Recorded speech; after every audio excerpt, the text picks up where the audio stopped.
Array in Java. What is an array? Array is a data structure. It stores multiple values of same types in fixed size and in continuous memory.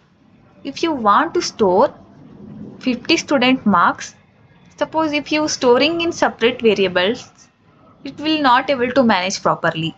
So you can use array to store 50 number of 50 students marks.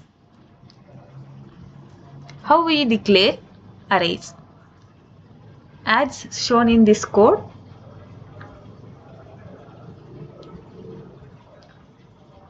we can declare array int parking lot is equal to new int 5 and initialization of the array, first element of array parking lot of 0th index is equal to 1. Initialization of second element of the array is parking lot of 1, index 1 is equal to 2. And how it is single variable and how array looks like. Why use arrays? Arrays we use because it will be easily manageable, data will be easily manageable and fastly access and reduce the code. 1D array. 1D array means it is a linear structure and single index. 2D arrays, rows and columns, it is like a matrix form. Jagged arrays means unequal column size, means row size should be same but column size will be vary. Arrays length property.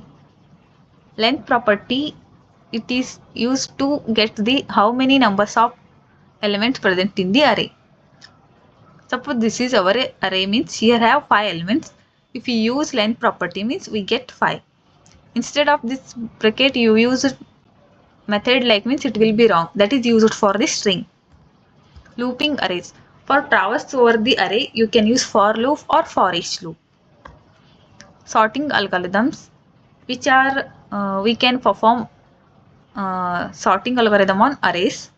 Here I didn't given code, just I am saying that which ever topics important for interviews on arrays. Bubble sort, selection sort, insertion sort, pick sort and merge sort. These are the important. You can go through this and their time complexity and space complexity also remember. They may be asked in interviews. Conclusion. Arrays are foundation of data structure. Use it everywhere. Thank you. Subscribe for more.